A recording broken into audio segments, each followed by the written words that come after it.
بسم اللہ الرحمن الرحیم. ہارون رشید عرض کر رہا ہوں السلام علیکم ورحمۃ اللہ وبرکاتہ. اتنی اتھل پتھل دنیا میں ہے، ایسا ایک ہنگامہ برپا ہے. وہ جو اقبال نے کہا تھا محو حیرت ہوں کہ دنیا کیا سے کیا ہو جائے گی. تو ایک تو ڈونلڈ ٹرمپ صاحب نے ایک ہنگامہ اٹھا رکھا ہے، وہ ایک پورا ایک سلسلہ شروع ہو گیا ہے رد عمل کا، مشرق وسطیٰ میں، کینیڈا میں، یورپ میں. لیکن ہمارے لیے جو سوال اہم ہے وہ یہ ہے کہ کیا وہ اس حکومت کو سہارا دیں گے. آج کل بڑے شادیانے بجا رہے ہیں حکومت والے. وہ جو ایک واقعہ ہوا میں عرض کرتا ہوں. پانی کا مسئلہ بہت سنگین ہو گیا، بحران، اور چولستان کی اور تھر کی نہروں کا مستقبل مجھے نہیں لگتا کہ ان کو جلدی پانی ملنے کا امکان ہے. پانی ویسے 35% کم ہے تو ان نہروں کو کہاں سے پانی دیں گے. لیکن بہرحال ناراضی بہت پھیلی ہوئی ہے اندرون سندھ میں. بلوچستان میں ویسے علیحدگی پسندوں کے لیے فضا ہموار کر دی گئی ہے.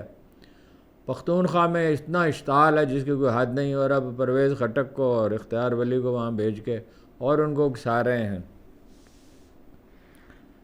تو اس صورتحال میں یہ بہت ہی ناسمجھی کا فیصلہ ہے. بڑے بڑے کارپوریٹ فارمنگ اور یہ اور وہ، اور اس کے جو تقاضے ہیں وہ کسی کے ذہن میں ہی نہیں ہیں. ایسا لگتا ہے ان ہیسٹ فیصلے کیے جا رہے ہیں اور خالصتاً ذاتی مفاد پہ، اور اس کے نتائج کے پہ کسی نے غور ہی نہیں کیا. کہیں کوئی پراپر ڈسکشن ہوئی ہی نہیں ہے. ایسا لگتا ہے جمعیت علماء اسلام والے بہت ناراض ہو گئے ہیں. میں تو پہلے کہا تھا کہ اتحاد کا امکان کم ہے. اس کو پہلے باہر سے سیبوٹاج کیا جا رہا تھا. مولانا کی اپنی شرائط تھیں جو ظاہر ہے آسانی سے قبول نہیں کی جا سکتی، اللہ یہ کہ انہیں ایک عہدہ دیا جا سکتا اپوزیشن لیڈر کا اسمبلی میں. لیکن اور وہ تو کھلا ہی جگہ ہوتی ہے وہاں، وہ کیا کر سکتے، کوئی اندیشہ نہیں ہو سکتا تھا. اور ان کے کارکنوں کا رجحان بھی اس طرف ہے. لیکن اب تو اندر سے سیبوٹاج کیا رہا ہے. علی امین گنڈا پور اس کو سیبوٹاج کر رہے ہیں. مولانا پہ انہوں نے نکتہ چینی کی ہے بڑے ججز کا. ظاہر ہے سخت رد عمل آنا تھا، آیا تھا. پتہ نہیں علی امین گنڈا پور کس کے ایجنڈے پہ کام کرتے ہیں، یا بیا کو کئی ایجنڈوں پہ کام کرتے ہیں. ایسا لگتا ہے کوئی مخبوط الحواس ہی ہو گئے ہیں. ڈونلڈ ٹرمپ کو جناب صاحب نے ایران کو حملے کی دھمکی دے دی ہے، امپلائڈ، کہ یہ کریں اور یہ کریں اور معاہدہ کریں، اور یعنی ہماری مرضی کا معاہدہ کریں ایٹمی پروگرام پہ. اور خود ہی انہوں نے منسوخ کیا تھا پچھلی دفعہ. وہ معاہدہ تو ہو چکا تھا امریکی حکومت کے ساتھ باقاعدہ. تو ورنہ یہ ہم کریں گے، اور یہ اسرائیل کی خواہش ہے. مگر یہ کوئی ڈونلڈ ٹرمپ کا کوئی خواب پورا ہوتا نظر نہیں آتا، اور میں اس کی وجہ بھی آپ سے عرض کرتا ہوں. یہ بڑی اہم خبریں تو یہی ہیں، اور ان سے ریلیٹڈ ایشوز بہت سارے ہیں. ڈونلڈ ٹرمپ صاحب نے جو تعریف کی حکومت پاکستان کی، شریف اللہ کو حوالے کر رہے ہیں. وہ افغانستان کا باشندہ تھا، اس کو افغانستان کے حوالے کرتے. اور اگر وہاں ان کو اندیشہ تھا کہ بھائی طالبان اس کی، وہ تو داعش کا آدمی تھا، تو وہ اس کی، بعض لوگ کہتے ہیں حقانی گروپ کا تھا لیکن داعش کا ہے موسٹ پروبیبلی، تو وہ اس کا علاج کرتے، یا یہاں اس پہ مقدمہ چلاتے اگر وہ یہاں پکڑا گیا تھا. تو اگر وہ پاکستان میں آیا تھا تو تقریب کرنے کے لیے آیا تھا نا. امریکہ کے حوالے کو معاہدہ ہی نہیں ہے. عدالت میں بھی آج یہ سوال اٹھا. بہرحال اس پہ جو تعریف کی گئی. لیکن بڑا واقعہ یہ ہوا کہ وزارت خارجہ کی ترجمان نے کہا کل، جب ان سے پوچھا گیا کہ عمران خان مسلسل گرفتار ہیں تو اس سلسلے میں کوئی کیا اقدام کیا جائے گا، تو انہوں نے اس کا جواب دیا ہی نہیں سوال کا. وہ اس کا ٹال بھی سکتی تھی اس کو، لیکن انہوں نے یہ کہا. اب یہ ظاہر ہے کہ اتفاقاً تو نہیں ہو سکتا، بعض اوقات ہوتا ہے غیر حاضر دماغی کا مظاہرہ ہو. تو اگر ایسا ہوا تو کوئی نہ کوئی کسی نہ کسی طریقے سے وہ توازن پیدا کرنے کی کوشش کریں گے. تو انہوں نے کہا دہشت گردی پہ حکومت پاکستان نے بڑی مدد کی اور دونوں مل کر دہشت گردی کا مقابلہ کر سکتے ہیں اور اس میں بڑا تعاون ہو سکتا ہے. عمران خان کا ذکر ہی انہوں نے گول کر دیا. اب وہاں بھی یہ ہو رہا ہے کہ پسند کے اخبار نویس بلائے جاتے ہیں، لیکن پھر بھی کوئی سوال تو ہو جاتا ہے. اور یہ بڑے شادیانے بجا رہے ہیں، بڑے خوش ہیں. لیکن سوال ہے، سوال یہ ہے کہ کیا فرق کریں گے شہباز شریف صاحب؟ ایٹمی پروگرام تو نہیں کر سکتے. سوال ہی پیدا نہیں ہوتا. ایٹمی پروگرام تو بند نہیں کیا جا سکتا. چین کے ساتھ جو سردمہری جتنی ہو چکی اور جتنے تعلقات محدود ہو چکے، ان کے لوگ یہاں مارے گئے ہیں، اور وہ خاموشی سے بیٹھ کر انتظار کریں گے سینٹرل ایشیا کے لیے، تو انہوں نے راستہ نکال لیا. باغ خان سے، اس میں پاکستان کا فائدہ ہے، ویسے پاکستان کا کوئی نقصان نہیں ہے، کل تعلقات نارمل ہوں گے تو پاکستان وہ راستہ استعمال کر سکتا ہے، تو سینٹرل ایشیا کے لیے تو یہ کیا آفر کریں گے؟ اب یہ کر رہے ہیں کہ ان کی پالیسیوں کی حمایت کر رہے ہیں، ان کا انٹرنیشنل اسٹیبلشمنٹ کا جو ایجنڈا، جو امریکہ کا ایجنڈا ہے بھارت کی بالادستی کا، اور یہ کہہ رہے ہیں کہ دہشت گردی کا پاکستان اور امریکہ مل کے مقابلہ کریں گے، غالباً حسن اقبال صاحب نے کہا ہے، اور خواجہ صاحب تو پہلے ہی کہہ چکے ہیں کہ ہماری زندگی امریکہ کے ہاتھ میں ہے، آئی سی یو میں، انٹینسو کیئر یونٹ میں ہے، ٹوٹیاں لگی ہوئی ہیں، اور امریکہ چاہے تو ہماری زندگی کا خاتمہ کر سکتا ہے، تو اشارہ یہ دے رہے ہیں کہ مل کے افغانستان، اور یہ بھی کہا کہ امریکہ سے، افغانستان سے اسلحہ جو امریکہ لینا چاہے پاکستان اور امریکہ مل کے لے سکتے ہیں، مطلب یہ افغانستان سے لڑائی کریں، اس سے زیادہ مضحکہ خیز، احمقانہ، بلکہ اس سے بھی زیادہ کوئی سخت لفظ ہو، یہ پاگل پن ہے، افغانستان سے لڑیں گے آپ، اور اگر افغانستان والے لڑنے کے لیے تیار ہو جاتے ہیں تو وہ بھی اول درجے کے احمق ثابت ہوں گے، اور وہ تو ہر وقت لڑنے کے لیے تیار ہیں، ان کی تو ذہنیت ایسی ہو گئی ہے۔ وہ ایک دفعہ میں نے پوچھا قندھار میں فون کر کے 2 کمانڈروں سے، جب ایران نے اپنی فوج افغانستان کے بارڈر پہ ڈال دی تھی، 10-15 سال پہلے کی بات ہے، اس سے بھی زیادہ ہو گیا، ایک کمانڈر نے تو یہ کہا کہ ننگے کو، آدمی کو جس کے تن پر لباس نہیں، اس کو دریا سے کیا خوف ہوتا ہے، دوسرے نے کہا ایرانی آئیں گے تو کوئی دے کر ہی جائیں گے نا۔ اچھا، وہ بھی ٹریگر ہیپی ہو چکے ہیں، اب معیشت تو ان کی سنور نہیں سکتی، تو یہ ایسے ہی آپ کس سے کہانی آپ سنتے ہیں، انہوں نے ایک نہر بنا لیا، وہ سپر پاور بن جائے، وہ کچھ بھی نہیں ہے، صنعت کاری کا، الیکٹرانکس کے بغیر، آرٹیفیشل انٹیلیجنس کے بغیر اور انفارمیشن ٹیکنالوجی کے بغیر کوئی جدید معیشت تعمیر ہو نہیں سکتی، اور اس کے لیے وہاں کوئی بندوبست نہیں ہے، ان کو بڑا وقت لگے گا اس میں۔ تو یہ بہت ہی احمقانہ بات ہوگی اگر امریکہ سے اس قیمت پہ یہ مدد چاہتے ہیں یا اس کو اڈے دینا چاہتے ہیں جیسے مشرف نے دیے تھے، تو اس میں تو الٹیمیٹلی امریکہ کا نقصان ہوگا۔ ایسی امریکہ مخالف تحریک یہاں اٹھے گی کہ وہ تو امریکہ کے تو اس خطے میں کوئی پاؤں ٹکانے کے لیے جگہ ہی نہیں رہ جائے گی، بھارت ایک رہ جائے گا، اور بھارت جو ہے وہ تو چین کے مقابلے میں کھڑا نہیں ہو سکتا، اور پاکستانی عوام چین کی طرف زیادہ مائل ہو جائیں گے، اور امریکی، میرا نہیں خیال کہ وہ کوئی بات کسی وزیر اعظم سے بات نہیں کی ڈونلڈ ٹرمپ نے، حتیٰ کہ جو بائیڈن نے نہیں کی، یہ تو ان کو پتہ ہے جعلی حکومت ہے، ڈکیتی سے بنی ہے، اور ان کے کسی نمائندے سے نہیں ملے، اتنی کوشش کی ان کے کسی نمائندے، اور جبکہ عمران خان کے حق میں مسلسل بات، جو ولسن بھی کر رہے ہیں، ظلم خلیل زاد بھی کر رہے ہیں، کانگریس میں واشنگٹن پوسٹ نے لکھا ہے کہ بھئی بڑی زیادتی ہے، اس کو ایک آدمی نے جیل میں رہ کے الیکشن جیتا ہے۔ کل ایک امریکی چینل پہ میں دیکھ رہا تھا، وہ بھی عمران خان، وہاں میڈیا عمران خان کے حق میں بات کر رہا ہے، کانگریس میں حمایت کر رہے ہیں، قراردادیں پاس کر چکے ہیں، پاکستانی امریکی اس کے لیے کوشش کر رہے ہیں، ان کے حق میں تو کوئی بولنے والا نہیں ہے۔ حسین حقانی کو رکھا ہے، وہ مورے کے طور پر استعمال ہونے کے لیے ہمیشہ تیار ہوتا ہے، باجوہ صاحب نے بھی اسے استعمال کیا تھا، اس سے پہلے زرداری صاحب نے استعمال کیا تھا، اور اس سے بہت پہلے نواز شریف صاحب اسے استعمال کی چیز ہے وہ، تو پاکستان کے خلاف کتابیں بھی لکھ دیں گے، وہ پتہ نہیں CIA کے لیے کام کرتے ہیں یا ان کے اپنا فارن آفس کے لیے کام کرتے ہیں، کس کے لیے کرتے ہیں، آدمی ذہین ہے اور خود فروشی کے عادی ہیں، تو وہ اپنا مطلب یہ امریکہ میں مسئلہ ہے، مسئلہ یہ ہے کہ رائے عامہ پاکستانی نیاد امریکیوں کو تو چھوڑیے، رائے عامہ وہاں خلاف ہے۔ خان ایک عام پولیٹیکل لیڈر نہیں ہے، لوگوں کو یہ بات سمجھ نہیں آ رہی۔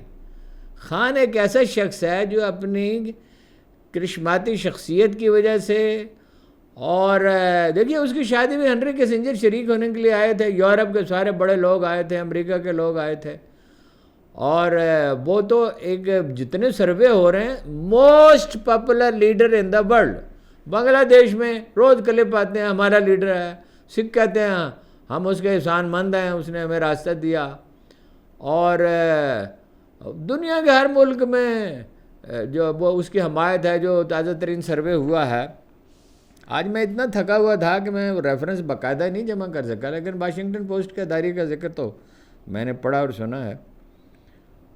تو وہ وہاں پہ ایک مسئلہ یہ ہے کہ بنیادی انسانی حقوق مذہب کا درجہ رکھتے ہیں، بلکہ مذہب کی تو کوئی حیثیت نہیں ہے، کم لوگ مذہب کو مانتے ہیں۔ میں نے رونلڈ ریگن کہتے تھے کہ باورچی کے بغیر بھی کبھی کھانا پکا ہے۔ وہ کہتے تھے میرا دل چاہتا ہے کسی ملحد کو بلاؤں، اسے دنیا کا بہترین کھانا کھلاؤں، پھر پوچھوں یہ باورچی کے بغیر بنا ہے؟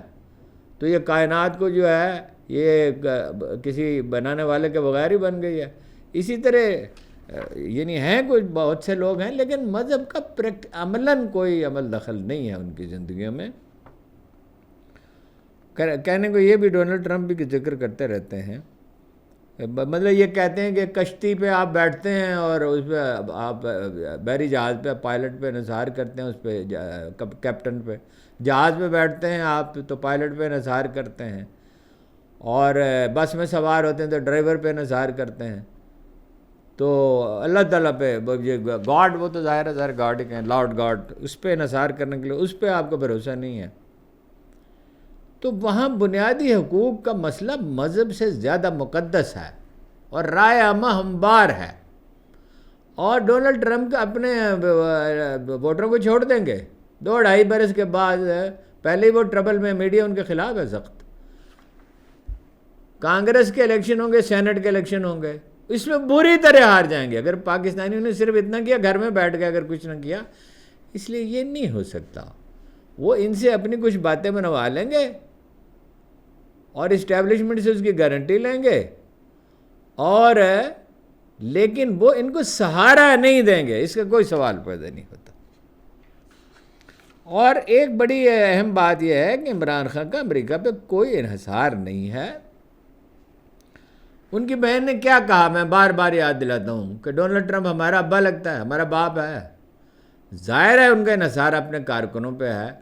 اور اگر آپ میری ذاتی، اور دیکھیے پاکستانی بہت اہم ہیں، یہ ابھی BBC نے ایک رپورٹ نشر کیا کہ پاکستانی کے بغیر برطانیہ کی معیشت بھی بیٹھ جائے گی۔ 8,000 تو ڈاکٹر ہیں، انٹرپرینور ہیں، ہارڈ ورکنگ لیبر ہے، دکانیں ہیں، وہ سٹورز ہیں، بڑے بڑے چینز ہیں پاکستانیوں کی۔ تو امریکی معیشت، برطانوی معیشت امریکہ میں ڈاکٹروں کے بڑے بڑے ہسپتال ہیں۔ ڈاکٹر سعید باجوہ کا اتنا بڑا ہاسپٹل ہے، جو بہت، ایک ڈاکٹر سے میں ملا، وہ ان کے کزن تھے ڈاکٹر سعید باجوہ کے۔ یہ سب کا تعلق رحیم یار خان سے ہے چونکہ، اس لیے میں زیادہ جانتا ہوں۔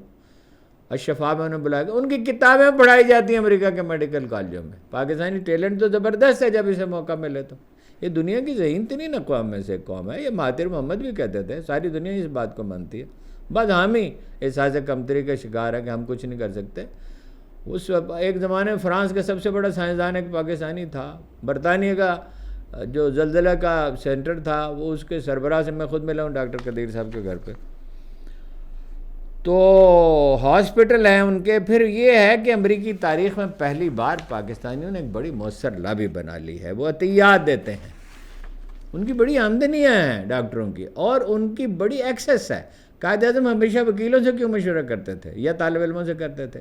طالب علموں سے اس لیے کہ وہ بالکل بے خوف بے باک ہوتے ہیں، اور وکیلوں سے اس لیے کہ ان کا انٹریکشن بہت ہوتا ہے، لوگوں سے گھلنا ملنا بہت زیادہ ہوتا ہے۔ تو ڈاکٹروں کو وہ نظر انداز نہیں کر سکتے، اور وہ اگلے الیکشن میں اگر وہ ہار گئے ڈونلڈ ٹرمپ، تو وہ گئے، وہ سٹنگ ڈک ہوں گے 2-2.5 سال کے بعد۔ نہ کانگریس ان کی بات مانے گی، نہ سینٹ مانے گی۔ عرب ممالک بگڑ گئے ہیں، انہوں نے کہا کہ فلسطینیوں کے انخلاء کا منصوبہ ہم تسلیم ہی نہیں کرتے۔ ڈونلڈ ٹرمپ بہت مشکل میں ہیں۔ $53 بلین کا، 53 ارب ڈالر کا انہوں نے پروجیکٹ بنا دیا ان کی آبادکاری کے لیے، اور یورپ نے اس کی حمایت کر دی ہے۔ ابھی مجھے تھوڑی دیر پہلے پتہ چلا، اس کی تفصیلات نہیں ہیں، پھر میں کل عرض کر دوں گا۔ تو یورپ اسے دور ہو رہا ہے، گرین لینڈ نے آزادی کا اعلان کر دیا ہے، اور اس نے جسٹن ٹروڈو نے جو ہے وہ، اس کی مقبولیت بڑھ گئی ہے امریکہ کے خلاف سٹینڈ لینے پہ، اور بڑے سلیقہ مندی سے وہ امریکی عوام سے کو میسیج دے رہے ہیں کہ دونوں ملکوں کا نقصان ہوگا، آپ کا بھی ہوگا، ہمارا بھی ہوگا، اور مہنگائی بڑھ رہی ہے، اور پریڈکشن یہ ہے کہ اور مہنگائی بڑھے گی امریکہ میں، تمام ماہرین معیشت وہاں کہہ رہے ہیں۔ اب مذاکرات کیا ہو رہے ہیں، کیا لین دین ہو رہا ہے؟ پاکستانی حکومت اور امریکہ کے درمیان، یہ تو ہمیں معلوم نہیں ہے، لیکن بہرحال ایک حد سے آگے تو نہیں جا سکتے، اپنا دفاع تو نہیں، کمپرومائز تو نہیں کر سکتے۔ آکسفورڈ یونیورسٹی میں احسن اقبال صاحب نے فرمایا طالبان خواہ ہے عمران خان۔ اچھا یہ عجیب بات، یہاں اس کو کہتے ہیں یہودیوں کا ایجنٹ، وہاں کہتے ہیں یہ طالبان ہے، یہ فنڈامنٹلسٹ ہے، اور ہم لبرل ہیں۔ احسن اقبال صاحب کو ملاحظہ فرمائیے، ان کی والدہ جو محترمہ ہیں، جو وہ قرآن کریم کا درس دیا کرتی تھی، مگر اقتدار کی بھوک ایسی ظالم ہے، ایسی ظالم ہے، آدمی رہتا ہی نہیں ہے، کوئی اور ہی مخلوق بن جاتا ہے۔ عمران خان کے خلاف وہاں کوئی سیاستدان بات نہیں کر رہا، امریکہ میں شاید کوئی خال ہو، اور میری ذاتی ویسے رائے اگر آپ پوچھتے ہیں، یہ تو بہت ہی اچھا ہوگا ڈونلڈ ٹرمپ اس کی حمایت کر دے، ہماری امریکہ سے جان ہی چھوٹ جائے۔ 80-90% سمندر پار پاکستانی خلاف ہیں، 70% پاکستانی جو ہیں وہ عمران خان کے حامی ہیں۔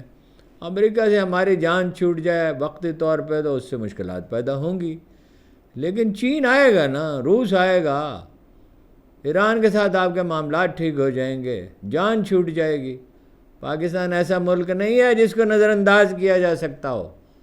یہ انسٹیٹیوٹ آف اسٹریٹجک اسٹڈیز برطانیہ کی ایک بہت پرانی اسٹڈیز بھی ہے، بعد میں بھی اسٹڈیز ہوئی۔ پاکستانی فوج اگر پاکستان پہ کوئی حملہ وغیرہ ہوا، خرابی ہوئی، انڈیا نے کوئی شرارت کی، اول تو حملہ کرنے کی جرات ہی نہیں کر سکتے، سوال ہی نہیں پیدا ہوتا۔ فرض کیجئے وہ کوئی کرتے ہیں مہم جوئی، تو یہ صرف یہ خطہ ڈی اسٹیبلائز نہیں ہوگا، افغانستان، ایران، انڈیا، پاکستان، بنگلہ دیش، وہ پوری دنیا ڈی اسٹیبلائز ہو جائے گی، آدھی آبادی تو چین ہے ساتھ ہماری سرحد پہ، تو اس لیے یہ ان کا کوئی چانس نہیں ہے۔ دیکھیے بات یہ ہے کہ امریکہ کی مدد سے ہم ترقی نہیں کر سکتے، اس سے زیادہ کوئی بچگانہ، احمقانہ اور سطحی بات نہیں ہو سکتی۔ ملائیشیا نے امریکہ کی مدد سے ترقی کی ہے، ترکی نے امریکہ کی مدد سے ترقی کی ہے، اور چین نے امریکہ کی مدد سے ترقی کی ہے۔ بھائی ترقی کے لیے ہوتا ہے امن ہو، سیاسی استحکام ہو، اور تعلیم بہتر ہو، ٹیکنالوجی کی طرف آپ جائیں تو وہ گریجولی، اور سرمایہ کاری کے لیے سازگار ماحول فراہم کریں۔ اور صرف آپ زراعت میں کر دیں، میں اس کی تفصیل آپ سے عرض کرتا ہوں، تو 2 سال میں پیداوار دگنی، 2 سال میں، اس سے زیادہ وقت نہیں لگے گا۔ ایک اور بھی اہم بات ہے، 1979 کا جو ایرانی انقلاب ہے آیت اللہ خمینی کا، اس کے بعد امریکی پالیسی یہ ہے کہ مقبول لیڈروں اور جماعتوں کی مخالفت نہ کی جائے، مطلب خفیہ لین دین ان سے کچھ کر سکتے ہیں، مگر یہ ہے کہ وہ تو اگر بغاوت ہی ہو گئی پھر کیا کریں گے؟ پھر کیا کریں گے؟ امریکہ جو ہے اس کے ہاتھ سے ہی نکل جائے گا سارا معاملہ۔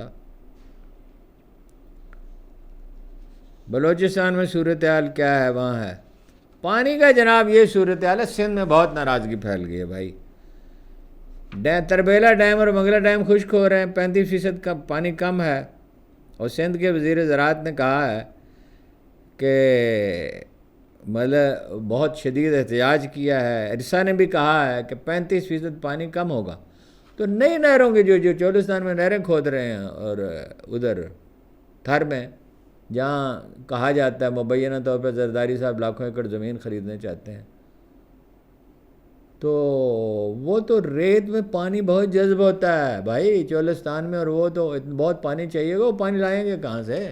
اس کا تو طریقہ ایک ہی ہے کہ آپ چین کی مدد سے، اور تو کوئی اس معاملے میں آپ کی مدد نہیں کرے گا، کہ فوارے لگائیں ہر کھیت میں، اور جو موجودہ فوارے این جی اوز نے لگائے ہیں وہ بہت گھٹیا ہیں، وہ چند سال کے بعد بند ہو جاتے ہیں، اور وہ 40-50 ہزار روپے ایکڑ سے زیادہ نہیں اگر بڑے پیمانے پہ کیا جائے، وہ اپنا کسان جو ہیں ان کو آپ کسان اس کے لیے ادائیگی کریں گے، ان کی 40% پیداوار بڑھے گی، اور 80-90% پانی بچے گا۔ آپ 2.5 کروڑ ایکڑ پورے، اس وقت 2.5 کروڑ ایکڑ ہیں آباد، 2.5 کروڑ بلوچستان کے بھی، تھر کے بھی، تھل کے بھی، سندھ کے، تھر کے بھی، اور ساری جگہ آپ آباد کر سکتے ہیں، جنگل لگائیں، پورا پوٹھوہار جو ہے اس کو آباد کر سکتے ہیں۔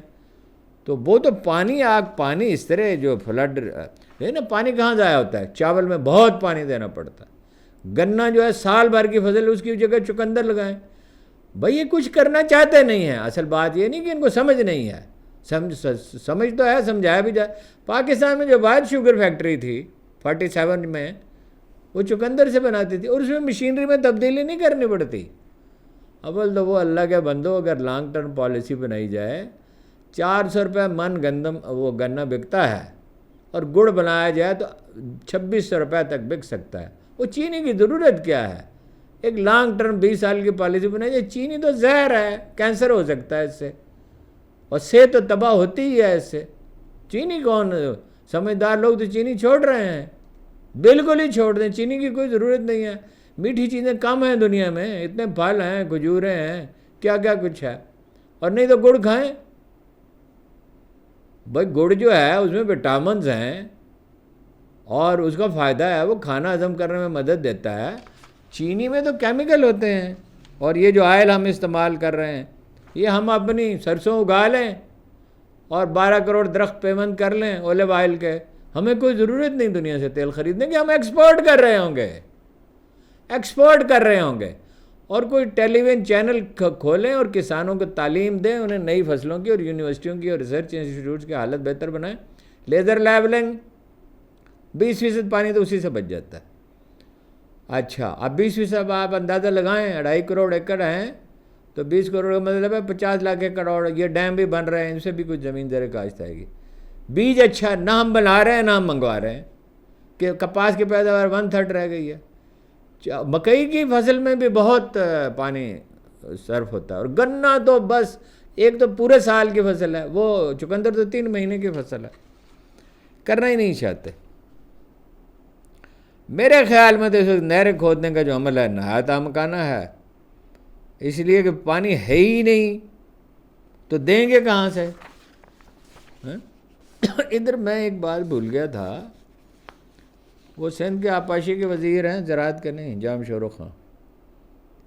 تو وہ اپنا ایک بات میرے ذہن سے اتر گئی تھی، وہ میں آپ سے عرض کرتا ہوں کہ ایک طرف تو پرویز خٹک ہے. ہاں پرویز خٹک کو مشیر داخلہ بنا دیا، اور اختیار ولی کو بھی جناب والا مشیر بنایا، پتہ نہیں کس چیز کا. اچھا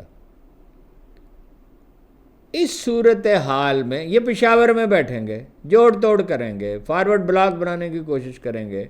نون لیگ کے اطلاع دیں کہ نون لیگ کے جو ارکان اسمبلی ہیں وہاں پہ پختونخوا میں، ان کو کوئی عہدے دیے جائیں گے، کچھ اور لوگوں کو عہدے دیے جائیں گے. فارورڈ بلاک بنانے کی کوشش کیجیے گا. دوسری طرف یہ جو عقلمند آدمی ہے علی امین گنڈا پور، اس نے مولانا فضل الرحمان پہ نکتہ چینی کی اس وقت. یعنی ایک طرف حسد کیسر کہہ رہے ہیں ہم ان سے اتحاد چاہتے ہیں، ایک طرف جنید اکبر کہتے ہیں ہم ان کے تحفظات دور کریں گے، ایک طرف وہ کہہ رہے ہیں کہ بھائی اس پہ غور و خوض جاری. اسد کیسر تو کہتے ہیں ہم بہرحال ان سے اتحاد کریں. ایک طرف یہ آدمی نکتہ چینی کر رہا ہے. یہ کس کے ایجنڈے پہ ہے؟ یہ کوئی سمجھ سے باہر ہے. اس کا بڑا سخت جواب دیا سینیٹر کامران مرزا نے، یہ کسی انہوں نے یہی کہا کسی اور کے ایجنڈے پہ کام کر رہے ہیں. 2 بار انہوں نے کارکنوں کی ہمت توڑی اور غائب ہو گئے. اور مولانا پر اسی لیے تنقید کر رہے ہیں کسی اور کے کہنے پہ. یہ مشکوک ہے آدمی. تو جناب سینٹ کے چیئرمین یوسف رضا گیلانی صاحب، وہ تو ڈٹ گئے بھائی. اون عباس بپی کو تو لے آئے اور حلف بھی لے لیا انہوں نے. آپ اندازہ لگائیں اتنا عرصہ ہو گیا ان کو حلف ہی نہیں دلائے جا رہے تھے، اور وہ روئے اجلاس میں. اور میں آپ کو ایک بات بتاؤں، آج لفظ ضائع ہو سکتے ہیں، بے نتیجہ اور غیر مؤثر ہو سکتے ہیں، خون اور آنسو کبھی ضائع نہیں ہوتے اگر وہ سچے ہوں آنسو. 50 آدمی انہوں نے کہا بھیجے میرے گھر پہ اور فیکٹری پہ، چونکہ انہیں یہ نہیں پتہ تھا، مگر یلغار کی اور توڑ پھوڑ کی، اغوا کیا، پھر گرفتاری تسلیم کی. لیکن بھائی یوسف رضا گیلانی کی اس بات پہ تو تعریف کرنی چاہیے، اس نے سٹینڈ لے لیا. مجھے لگتا ہے پیپلز پارٹی ڈسٹنس کرنا چاہتی ہے مستقبل کی سیاست کو ملحوظ رکھتے ہوئے. اور مگر اعجاز چودھری صاحب کی صحت اتنی خراب ہے، ان کے پروڈکشن آرڈر جاری کیے تو وہ نہیں کیا، تو انہوں نے اپنا معاملہ استحقاق کمیٹی کے ثبوت کر دیا. اخبار نویسوں سے کہا یوسف رضا گیلانی، اور اون عباس بپی نے ان سے ان کے ملاقات کی، ان کی تعریف کی کہ انہوں نے ایک اصولی فیصلہ کیا ہے، رکنیت کا حلف اٹھایا. تو میرا خیال ہے پیپلز پارٹی ڈسٹینس کرنا چاہتی ہے کہ مستقبل، یہ تو کسی وقت بھی دھڑام سے گر پڑیں گے، تو مستقبل میں سیاست کرنی ہے تو ظاہر ہے سندھ میں بھائی بے نظیر کا ناگہانی قتل، بھٹو کی پھانسی، ناراضگی تو پہلے سے ہی چلی جاتی، پانی کے مسئلے پہ ادھر سمندر بڑھتا چلا آ رہا ہے اور زمینیں ہڑپ کر رہا ہے سندھ کی، تو بھائی پانی کے لیے ایک لانگ ٹرم پالیسی ہونی چاہیے، پانی ضائع نہ ہو، ڈیم بنانے چاہیے۔ ڈیم کس نے بنائے؟ 40-50 سال کے بعد عمران خان نے شروع کیے، اتنی حکومتیں آئیں اور گئیں، یہ سب حکومتیں صرف اپنا اقتدار مضبوط کرنے پہ لگی رہتی۔ بجٹ کے موقع پر پیپلز پارٹی تنگ کرے گی، زیادہ بجٹ مانگے، ترقیاتی بجٹ مانگے گی سندھ کے لیے، اور بھی جو کچھ ہو چکا ادھر سندھ میں مظاہرے چکے جاری ہیں، تو ممکن ہے کہ بہت زیادہ دباؤ پڑ جائے تو یہ نہروں کے معاملے میں موقع بھی تبدیل ہو سکتا ہے، کرنا ہی پڑے۔ اگر یہ مسئلہ کیا ہے زرداری صاحب کا، مرے کیوں جا رہے ہیں؟ یعنی وہ کسان احتجاج کر رہے ہیں، زرداری صاحب کیوں نہیں کر رہے؟ کہتے ہیں ہماری مجبوری ہے ان کے ساتھ چلنا، وہ لاکھوں ایکڑ زمین کہا جاتا ہے کہ خریدنا چاہتے ہیں، کھرب پتی بننا چاہتے ہیں۔ جب اس دنیا سے جائیں گے تو اپنے سینے پہ رکھ کے لے جائیں $100 بلین۔ دریائے سندھ کی پانی کی تقسیم جو ہے نا جی، اس میں بہت مسائل ہو رہے ہیں، بہت مسائل ہو رہے ہیں۔ وہ اس سے کے لیے ایک تو ماڈرن سسٹم نہیں، عجیب بات ہے بھائی، مانیٹرنگ کا اتنا سسٹم ہونا چاہیے کہ اتنے فیصد پانی ہے، اب 35% پانی کم ہے، وہ کہتے ہیں 39% کم ہے، وہ وزیر آبپاشی سندھ کے کہہ رہے ہیں۔ بھائی مانیٹرنگ کا ایسا سسٹم، یہ کون سا کام ہے بھائی آج کی دنیا میں؟ وہ ڈرون طیاروں سے دیکھا جا سکتا ہے، ان میں ایکوپمنٹ لگایا جا سکتا ہے، ہر جگہ پہ وہ جہاں دریا ایک دوسرے سے ملتے ہیں، چناب کا پانی راوی میں ڈالا جائے، راوی سے سندھ میں ڈالا جائے، پنجنت میں جا کے سارے دریا مل جاتے ہیں، تو اندرون سندھ باغات کو نقصان پہنچ رہا ہے، گندم کی فصل کو نقصان پہنچ رہا ہے، اور گنے کی فصل کو نقصان پہنچ رہا ہے، تو اس کے متحمل تو نہیں ہو سکتے وہ۔ اس وقت یہ فیصلہ کرنا جو ہے یہ اچھا جی، وہ خواتین نے جلوس نکالا، عورت مارچ، کیا نام رکھا عورت مارچ، اور نعرہ کتنا آمکانہ ہے اس کا، میرا جسم میری مرضی۔ ایسا آمکانہ نعرہ کبھی کسی نے سوچا؟ کیا ہے کہ سطحی ذہن کے لوگ ہیں، مغرب سے ان کو پیسے ملتے ہیں، او بھائی اپنے حقوق کی بات کرو۔ خواتین کو جائیداد میں حصہ نہیں ملتا، جبری شادیاں کی جاتی ہیں، وٹے سٹے کی شادیاں ہوتی ہیں، جہیز کا مسئلہ ہے، وہ زندگی عذاب ہے، وہ اس کی بات کرو۔ اور یہ جو خواتین جیلوں میں پڑی ہیں ہزاروں، جن کو گرفتار کیا گیا، عالیہ حمزہ، صنم جاوید، ڈاکٹر یاسمین راشد، ان کی نہیں بات کریں گی، اس لیے کہ حکومت ناراض ہو جائے گی، پابندی لگا دے گی، پھر ادھر سے پیسے نہیں آنا بند ہو جائیں گے، اور ان کا کوئی ان کی کوئی حیثیت ہی نہیں ہے، ان کو کیوں روکتے ہیں؟ ان کو نظر انداز کریں، چیخیں چلائیں، اپنے گھر چلی جائیں۔ یہ عام طور پر سیکنڈ وائفز ہیں بہت ساری ان میں سے، اور ان کو کوئی شعور نہیں ہے کہ ان کو حقوق دیے اللہ نے دیے، اسلام نے دیے حقوق، ان کو کاروبار کریں، ان کی مرضی کے بغیر شادی نہیں ہو سکتی، ماں کے قدموں تلے جنت ہے۔ اور رسول اللہ سے ایک آدمی نے پوچھا کس کی میں خدمت کروں؟ اور انہوں نے کہا اپنے والدہ کی، انہوں نے پھر پوچھا، انہوں نے کہا اپنے والدہ کی، پھر پوچھا اپنے والدہ کی، پھر پوچھا، کہا اپنے خالہ کی۔ اب اندازہ لگائیے،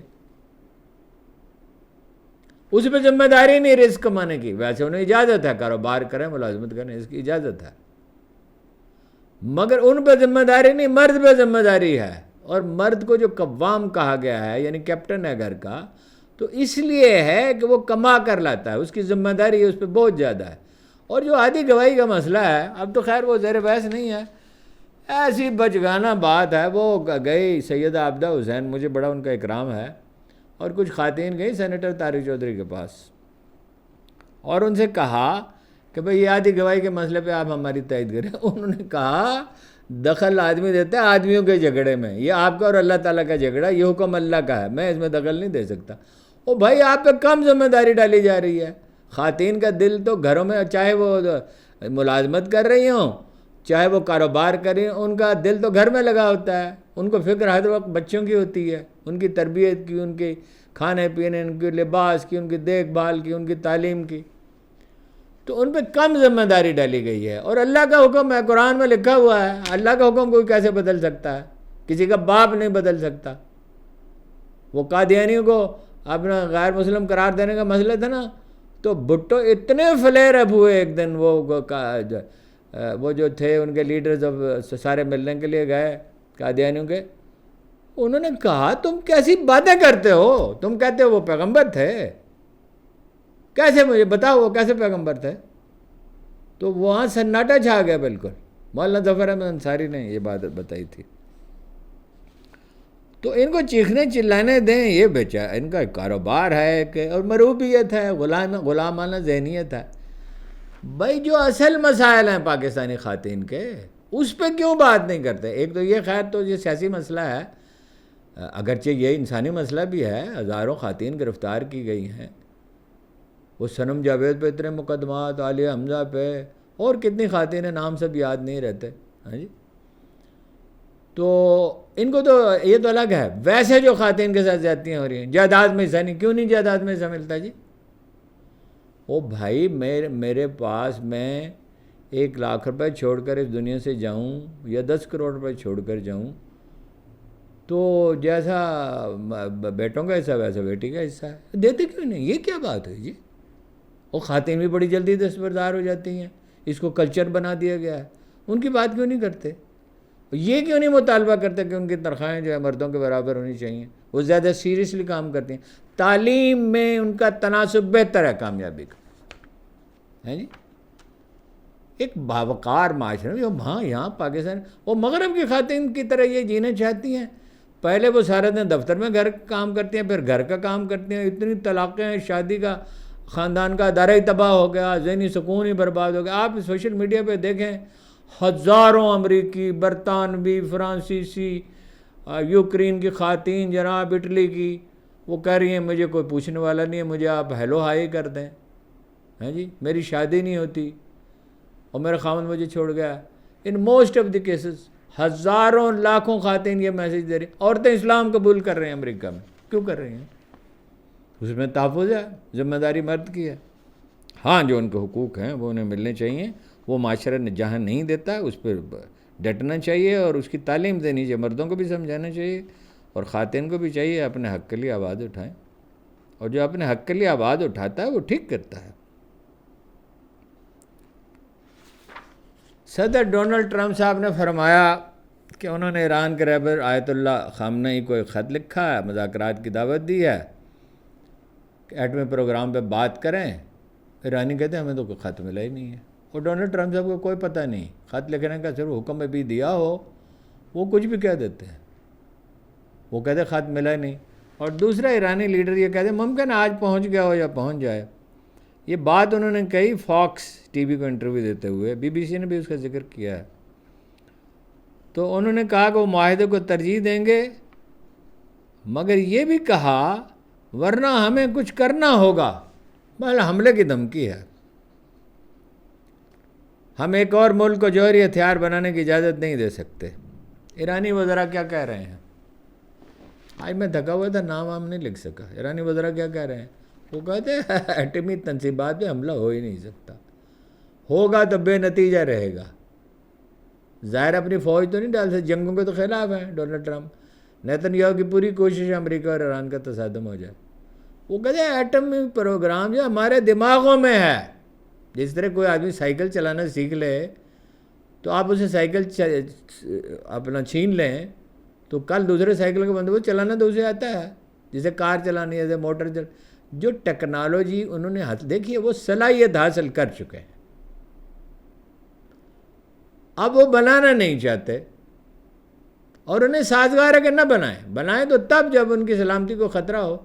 بھائی اسرائیل کے پاس ایٹم بم ہے، اسرائیل ایران کو تباہ کرنا چاہتا ہے، اور اس نے کہا تھا جو وزیر اعظم تھیں برطانیہ کی، کیا ان کا نام تھا، انہوں نے کہا تھا چھوٹے ملکوں کے لیے اس کے سوا چارہ ہی نہیں ہے کہ ایٹمی پروگرام بنائیں، اور ماسکو میں کھڑے ہو کے کہا تھا، 89 کی بات مجھے یاد ہے۔ تو اگر اسرائیل کے ایٹمی پروگرام سے ایران کو تھریٹ ہوگا تو پھر ایران کیوں نہیں بنائے گا؟ جب ضرورت پڑے گی وہ بنا لیں گے. اور اتنا سا تو اسرائیل ہے. اور ایٹم بم کو پھینکنا تھوڑی ہوتا ہے. ایٹم بم دنیا میں ایک ہی دفعہ پھینکا گیا ہے، جاپان کے 2 شہروں میں. وہ تو خوف کا توازن قائم کرنا ہوتا ہے. تو باقی وہ دھمکیاں دینا ان کا طریقہ ہے، ان کا مزاج ہے ڈونلڈ ٹرمپ صاحب کا. ہیں جی بھائی، معاہدہ ہو گیا تھا اوباما کے دور میں، انہوں نے خود کینسل کیا. اب غالباً وہ ایک سخت معاہدہ چاہتے ہیں. بارگیننگ سے وہ شروع کرتے ہیں، دھمکی دیتے ہیں، پھر جو ہے جیسے وہ قالین بیچنے والے نہیں بازاروں میں پھرتے، 3,000 روپے کا قالین آخر میں 700 روپے میں بیچتے، بلکہ 50,000 کا قالین بھی 700 روپے میں بیچ دیتے. اسرائیل کی کوشش بہرحال یہی ہے کہ تصادم ہو جائے، لیکن میرا نہیں خیال. اور ایرانی قیادت بڑی دانا ہے، بہت سمجھدار ہے. پاکستان کو نہیں روک سکے. پاکستان کو روک سکے؟ کیا کوشش نہیں کی؟ کیا ضیاء الحق کو وہ بارتھولومے نے دھمکی نہیں دی تھی؟ اس کو نہیں دی تھی دھمکی غلام اسحاق خان کو؟ پھر کیا ہوا؟ نہ صرف پاکستان نے ایٹمی بم بنائے، انڈیا سے بہتر بنائے. نہ صرف میزائل بنائے بلکہ ان کے ہم پلہ بنائے، اسٹیٹ آف آرٹ میزائل بنائے. تو ہم تو احمقوں کی قوم ہے. ہماری جو یعنی لیڈرشپ جو ہے، ہمارے اپنے لوگ تو بڑے اچھے ہیں.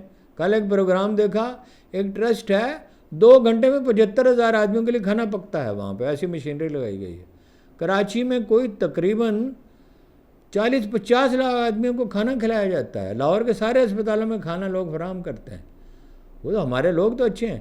یہ لیڈرشپ ایسی احمق ہے، ہمیں یہ شعور نہیں ہے کہ لیڈرشپ، اچھی لیڈرشپ کے انتخاب سے قائد اعظم نے کہا تھا آدھا مسئلہ حل ہو جاتا ہے. بات یہ ہے کہ کوئی تعلیم پہ توجہ نہیں ہے، ٹیکنالوجی پہ توجہ نہیں ہے، سیاسی استحکام پہ توجہ نہیں ہے. اقتدار کے بھوکے ہیں. ایٹم بم پاکستان نے بنا لیا نا، اور بھی جو چاہیں بنا سکتے ہیں. انڈسٹریلائزیشن بھی کر سکتے ہیں. یہ سول سروس کو ہموار کیا جائے، اس کو ٹھیک کیا جائے، FBR کو ٹھیک کیا جائے تو پاکستان بہت تیزی سے ترقی. پاکستان کی ترقی کے امکانات جو ہیں، چونکہ اس کے وسائل کبھی استعمال ہی نہیں ہوئے، اتنی تیزی سے پاکستان ترقی کر رہا ہے. 12-15%. بوسنیا میں ایسا ہوا تھا، چین میں ہوا تھا شروع میں. پاکستان میں تو بھیا کو زراعت، معدنیات، IT اور آرٹیفیشل انٹیلیجنس اور الیکٹرانکس پہ ساری فیلڈز میں کام شروع کیا جائے. سیاسی استحکام ہو، باہر سے انویسٹمنٹ آئے، لیبر سستی ہے اور جلدی سیکھتی ہے. تو پاکستان میں تو 15-20% پہلے 2-3 سالوں میں شرح سے ترقی ہو سکتی ہے. پاکستان تو ایک اکنامک سپر پاور بن سکتا ہے. اکنامک اسٹیبلٹی کیسے جعلی اور جھوٹی حکومت کے ذریعے نہیں بن سکتا. اور ڈونلڈ ٹرمپ جو کچھ کر رہے ہیں ان کے مقدر میں تباہی ہے. یہ بات میری آپ یاد رکھیں. میں غیب کا علم تو نہیں رکھتا، لیکن بہت سی پیشین گوئیاں تو میری پوری ہوئی ہیں. میں نے کہا تھا 1970 میں لکھا تھا، لکھا ہوا مضمون موجود ہے روزنامہ وفاق کی فائلوں میں. آپ دیکھ سکتے ہیں کہ ایک دن اسلامسٹ حکومت کریں گے. میرے ایڈیٹر صاحب نے کہا کیسے کریں گے؟ میں نے کہا دیہات قصبات میں کلچر نہیں بدلتا. یہ میں نے لکھا تھا. میں ان چند لوگوں میں شامل تھا. سوویٹ یونین ٹوٹ جائے گا، چند ہی آدمی دنیا میں یہ کہہ رہے تھے. تو مجھ سے جب لوگ بحث کرتے تھے، میں کہتا تھا بھائی وہ عام آدمی کو روٹی تک تو ملتی نہیں. 5 لاکھ آدمی ماسکو کے نواز سے روٹی کے لیے آتے ہیں. انسینٹو سسٹم کو ہے نہیں، لوگ کام کیوں کریں؟ اور میں نے آپ سے کہا تھا سب سے پہلے، میں کوئی دعویٰ نہیں کر رہا، میرے اندازے غلط بھی کئی ثابت ہوئے، کہ عمران خان ایک دن وزیر اعظم بنے گا. اور اب بھی میں کہتا ہوں وہ بنے گا. یہ حکومت نہیں چل سکتی، اس کا کوئی سوال ہی نہیں پیدا تھا. آپ کا بہت بہت شکریہ.